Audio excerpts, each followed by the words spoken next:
માનની અરવિંદ કેજરીવાલજીને બેઈમાન ચિત્રીને ઈડી જે રીતે હેરાન પરેશાન કરતી હતી, ખોટા કેસો કરતી હતી ભાજપના ઈશારે, એનો પર્દાફાશ થઈ ચૂક્યો છે.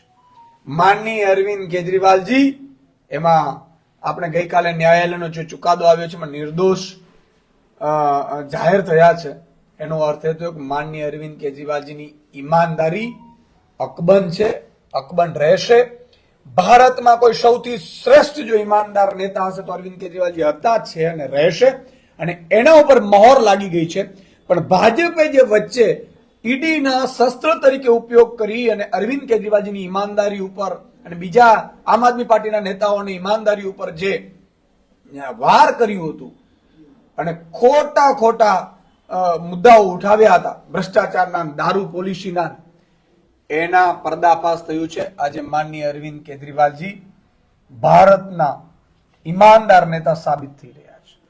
આજે હું ન્યાયાલયનો પણ ખૂબ આભાર માનું છું કે મને ન્યાય આપ્યો, નહીં તો આ ભાજપ વાળા તો ખબર નહીં શું કરી નાખશે.